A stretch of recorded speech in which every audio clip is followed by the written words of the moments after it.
আজকেও তোমাদের মাঝে নতুন আরেকটি রেসিপি নিয়ে হাজির হয়ে গেলাম। আশা করি আমার এই সহজ রেসিপিটি তোমাদের কাছে ভালো লাগবে। রেসিপি ভালো লাগলে লাইক দিয়ে পুরো ভিডিওটি দেখে নেবে। হ্যালো ভিউয়ার্স, আসসালামু আলাইকুম। কেমন আছো সবাই? যে যেখান থেকে আমার ভিডিওটি দেখছো, আশা করি সবাই অনেক ভালো আছো। পাকা আমের মজাদার এই রেসিপিটি তোমাদের মাঝে শেয়ার করছি অল্প কিছু উপকরণ দিয়ে। চলো চলে যাই মূল রেসিপিতে। প্রথমে আমি একটা বাটিতে পরিমাণ মতো আমের পিউরি নিয়েছি আর দিয়ে দিলাম স্বাদ মতো লবণ। এখন দিয়ে দিচ্ছি পরিমাণ মতো চিনি। তোমরা যে পরিমাণের মিষ্টি খাবে চিনিটা সেই পরিমাণের দিয়ে নিবে। একটা চামচের সাহায্যে চিনিগুলো ভালো করে আমের পিউরির সাথে মিশিয়ে নিচ্ছি। আমটা কিন্তু এমনিতেই প্রচুর মিষ্টি ছিল, আর সেজন্য আমি চিনির পরিমাণটা কমিয়ে দিয়েছি, আর এতে করেই পারফেক্ট মিষ্টি হবে। অনবরত নেড়েচেড়ে ভালো করে চিনিটা আমের পিউরির সাথে মিশিয়ে নিয়েছি, তোমরা দেখেই বুঝতে পারছো। এখন এর মধ্যে দিয়ে দিচ্ছি ছোটা, আর তোমরা চাইলে এখানে ছোটার পরিবর্তে বেকিং পাউডার দিয়ে নিতে পারো। এখন ছোটাটা ভালো করে আমের পিউরির সাথে মিশিয়ে নিচ্ছি। আজকের নাস্তাটা আমি চালের গুঁড়া আর ময়দা দিয়ে বানিয়ে নিব, সেজন্য এর মধ্যে আমি 1 কাপ শুকনো চালের গুঁড়া নিয়েছি আর দিয়ে দিব হাফ কাপ ময়দা। ঘরে থাকা সামান্য কিছু উপকরণ দিয়েই ঝটপট করে বানিয়ে নিতে পারবে এরকম মজাদার নাস্তা রেসিপি। এই নাস্তাটা তো বাচ্চারা খেতে ভীষণ পছন্দ করবে, সাথে তো বড়রাও খেয়ে নেবে মজা করে। আর এতটাই মজা হয়, একবার বানিয়ে না খেলে বুঝতেই পারবে না। দেখো, চামচের সাহায্যে আমি ভালো করে মিশিয়ে নিচ্ছি। এখন এর মধ্যে অ্যাড করে দিচ্ছি নর্মাল পানি। এই যে এই কাপটা দিয়ে আমার কতটুকু পানি লাগবে সেটা আমি তোমাদেরকে এই ব্যাটারটা তৈরি করার পরেই বলে দিতে পারবো। এই যে দেখো, আমি ভালোভাবে মিশিয়ে নিচ্ছি। ব্যাটারটা অবশ্যই পারফেক্টভাবে সময় নিয়ে মিশিয়ে নিবে, তাহলে কিন্তু তুমি যেই পিঠাটা বা নাস্তাটা বানাবা সেটা কিন্তু অনেকটাই পারফেক্ট হবে। সেজন্যই আমি ধৈর্য ধরে একটু সময় নিয়ে ব্যাটারটা বানিয়ে নিচ্ছি। তোমরা দেখেই বুঝতে পারছো। আমি যে মেজারমেন্ট কাপটা নিয়েছি সেই কাপের 1 কাপ পানি আমি এর মধ্যে দিয়ে নিয়েছি, আর এতে করে আমার ব্যাটারটা অনেকটাই পারফেক্ট হয়েছে। চামচ দিয়ে নাড়তে আমার কাছে তেমন একটা সুবিধা হচ্ছে না, সেজন্য আমি হ্যান্ড মিক্সচারের সাহায্যে ভালো করে মিশিয়ে নিচ্ছি।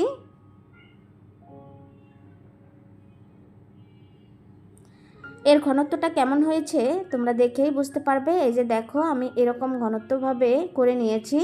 এর চেয়ে পাতলা করলে কিন্তু আমি যে পিঠাটা বানাবো সেটা কিন্তু পারফেক্ট হবে না। আর এই যে দেখো, আমি কিন্তু সময় নিয়ে ব্যাটারটা তৈরি করে নিচ্ছি, আর বেশি সময় নিয়ে ব্যাটারটা তৈরি করে নিলে ব্যাটারটা অনেকটাই স্মুথ আর সফট হবে, আর আমি যে পিঠাগুলো বানাবো সেটাও কিন্তু অনেকটাই পারফেক্ট হবে। আর এই যে দেখো, আমি চামচের সাহায্যে তোমাদেরকে দেখিয়ে দিচ্ছি কতটা পারফেক্ট হয়েছে। এই যে দেখো, আমি ব্যাটারটা কিন্তু চামচে ভালো করে তুলে তোমাদেরকে দেখিয়ে দিচ্ছি, আর পিছন পাশটাও দেখিয়ে দিচ্ছি। দেখো, হাত দিয়ে দাড়ি টানলে কিন্তু সুন্দরভাবে দাড়ি হচ্ছে, আর এভাবে দাড়ি আসলে বুঝে নিবে যে পারফেক্টভাবে ব্যাটারটা তৈরি হয়েছে। এখন আমি চলে আসলাম পিঠাগুলো বানানোর জন্য। আর বানানোর জন্য আমি চুলায় একটা টপার বসিয়ে দিয়েছি, আর টিস্যুর মধ্যে তেল নিয়ে তেল ব্রাশ করে দিলাম, আর চুলার আঁচটা মিডিয়াম রেখে আমি ব্যাটারগুলো দিয়ে দিচ্ছি। একবারে আমি কয়েকটা বানিয়ে নিচ্ছি।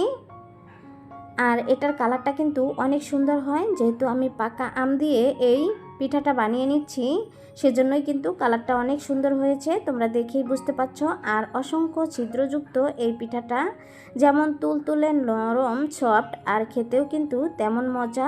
একবার অবশ্যই এই আমের সিজনে বানিয়ে দেখবে, বড়রা তো ভীষণ পছন্দ করবে, সাথে তো ছোটোদের কোনো কথাই নেই।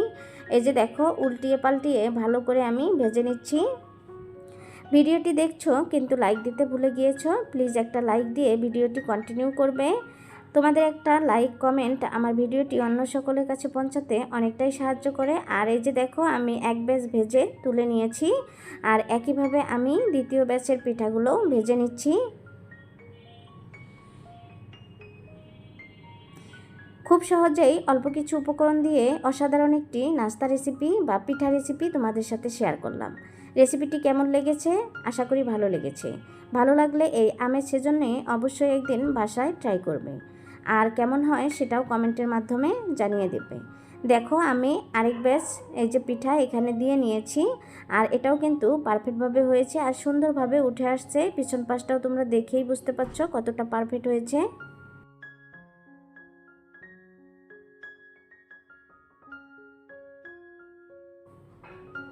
এই ব্যাচের পিঠাগুলো আমি এক এক করে তুলে নিলাম, আর একইভাবে আমি আরেক ব্যাচ পিঠা ভেজে নিচ্ছি। এই যে দেখো, এটাও আমি অফ ক্যামেরায় ভেজে নিয়েছি আর সেটাও তুলে নিলাম। সবগুলো পিঠাই কিন্তু আমি একই সাইজ করে বানিয়ে নিয়েছি, আর সবগুলো কিন্তু একরকমই হয়েছে, তোমরা দেখেই বুঝতে পারছো। আর সবগুলো কিন্তু অসংখ্য ছিদ্রযুক্ত হয়েছে।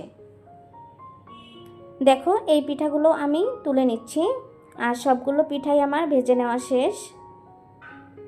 এখানে আমি কোনো রকম সুজি দেইনি, সুজি ছাড়াই কিন্তু আজকের পিঠা রেসিপিটি তোমাদের সাথে শেয়ার করেছি। এখন আমি চুলায় দিয়ে নিয়েছি লিকুইড দুধ। এখানে আমি 1 লিটার দুধ নিয়ে জাল করে অনেকটাই ঘন করে নিয়েছি, তোমরা দেখেই বুঝতে পারছো। তোমাদের হাতের কাছে যদি লিকুইড দুধ না থাকে তাহলে কিন্তু প্যাকেটের দুধ দিয়ে নিতে পারো, অথবা কনডেন্স মিল্ক দিয়ে এই রেসিপিটি বানিয়ে নিতে পারো। এখন এর মধ্যে দিয়ে দিচ্ছি 4টা সাদা এলাচ মাঝখানে থেতো করে, এতে করে সুন্দর একটা ফ্লেভার আসবে আর খেতে ভালো লাগবে। অনবরত নেড়েচেড়ে দুধগুলো ভালো করে ঘন করে জাল করে নিচ্ছি। আর এর মধ্যে দিয়ে দিলাম স্বাদমতো লবণ। তোমরা যদি মিষ্টি খাবারের সাথে লবণ খেতে পছন্দ না করো তাহলে কিন্তু স্কিপ করতে পারো। দিয়ে দিচ্ছি এখানে পরিমাণ মতো চিনি। তোমরা চিনিটা বাড়িয়ে কমিয়ে দিতে পারো, আমি এখানে চিনিটা পরিমাণ মতো দিয়ে নিয়েছি। এখন অনবরত নেড়েচেড়ে চামচের সাহায্যে চিনিটা ভালো করে মিশিয়ে নিচ্ছি।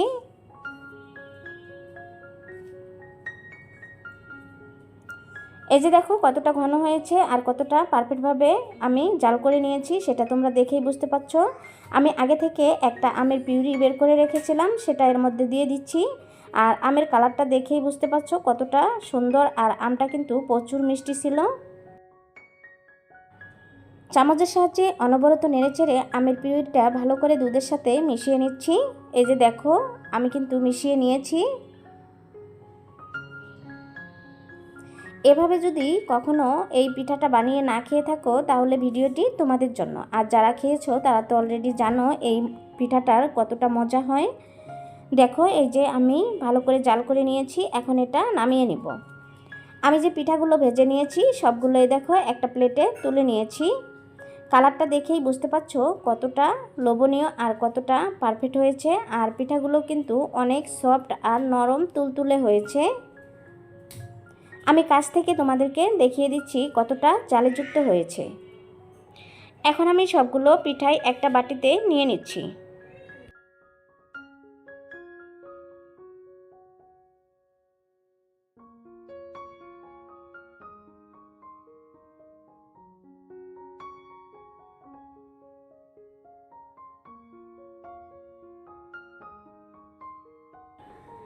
দেখো, আমি সবগুলো পিঠাই বাটির মধ্যে নিয়েছি। আর তোমরা চাইলে কিন্তু এই পিঠাটা এমনিতেও খেতে পারো, আবার আমি যেভাবে রান্না করে নিচ্ছি সেভাবে রান্না করে দুধের মধ্যে দিয়ে খেতে পারো, এতে করে কিন্তু ভীষণ মজা হয়।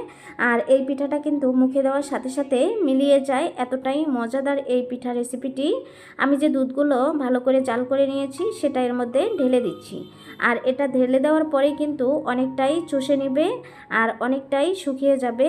এই যে দেখো, ভালো করে ছড়িয়ে দিচ্ছি। আর একটু পরিমাণে বেশি ঝোল রেখে বা দুধ রেখে এই পিঠাটা বানিয়ে নিবে, তা না হলে কিন্তু শুকনা শুকনা হয়ে যাবে আর তখন খেতে কিন্তু ভালো লাগবে না।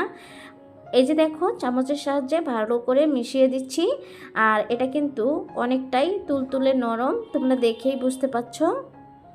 এই যে দেখো, একটা পিঠা আমি তোমাদেরকে কাছ থেকে দেখিয়ে দিচ্ছি কতটা পারফেক্ট হয়েছে।